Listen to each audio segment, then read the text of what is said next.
سورہ شعراء آیات نمبر 69 تا 104 میں دوسرا واقعہ حضرت ابراہیم علیہ السلام اور ان کی قوم کا بیان کیا گیا ہے۔ اعوذ باللہ من الشیطان الرجیم واتل علیہم نبأ ابراہیم۔ اے پیغمبر صلی اللہ علیہ وآلہ وسلم، آپ ان کو ابراہیم علیہ السلام کا واقعہ بھی سنا دیں۔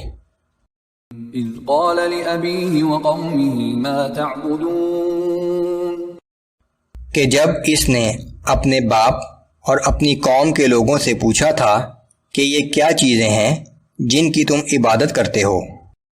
قالوا نعبد اصناما فنظل لها عاکفین، انہوں نے جواب دیا کہ ہم بتوں کی پرستش کرتے ہیں اور ہر وقت انہی کے سامنے بیٹھے رہتے ہیں۔ قال هل يسمعونكم اذ تدعون او ينفعونكم او يضرون، ابراہیم علیہ السلام نے پوچھا کہ جب تم انہیں پکارتے ہو تو کیا وہ تمہاری آواز سنتے ہیں یا یہ تمہیں کچھ نفع یا نقصان پہنچا سکتے ہیں؟ قالوا بل وجدنا آباءنا كذلك يفعلون، انہوں نے کہا کہ یہ ہم کچھ نہیں جانتے، لیکن ہم نے اپنے آباء و اجداد کو اسی طرح کرتے پایا تھا۔ قال افرأيتم ما كنتم تعبدون انتم وآباؤكم الاقدمون، ابراہیم علیہ السلام نے کہا کہ کیا تم نے کبھی ان بتوں کی حقیقت پر غور کیا جن کی تم پرستش کرتے ہو اور جن کی پرستش تمہارے آباء و اجداد کرتے رہے ہیں؟ فإنهم عدو لي إلا رب العالمين الذي خلقني فهو يهدين، یہ تو میری نظر میں سب میرے دشمن ہیں سوائے ایک رب العالمین کی ذات کہ جس نے مجھے پیدا کیا، پھر وہی ہر کام میں میری رہنمائی کرتا ہے۔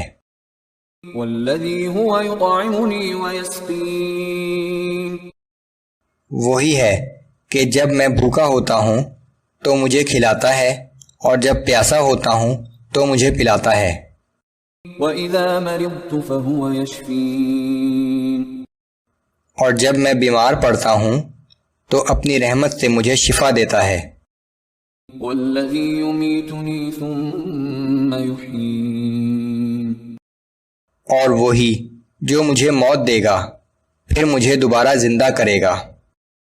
وَالَّذِي أَطْمَعُ أَن يَغْفِرَ لِي خَطِيئَتِي يَوْمَ الدِّينِ، اور وہی کہ جس سے میں امید رکھتا ہوں کہ قیامت کے دن میری خطاؤں سے درگزر فرمائے گا۔ رَبِّ هَبْ لِي حُكْمًا وَأَلْحِقْنِي بِالصَّالِحِينَ وَاجْعَل لِّي لِسَانَ صِدْقٍ فِي الْآخِرِينَ، اے میرے رب، مجھے حکمت عطا فرما اور مجھے نیک لوگوں میں شامل فرما دے اور آنے والی نسلوں میں میرا ذکر خیر جاری رکھ۔ وَاجْعَلْنِي مِن وَرَثَةِ جَنَّةِ النَّعِيمِ، اور مجھے نعمتوں سے بھری جنت کے وارثوں میں شامل فرما دے۔ وَاغْفِرْ لِأَبِي إِنَّهُ كَانَ مِنَ الضَّالِّينَ،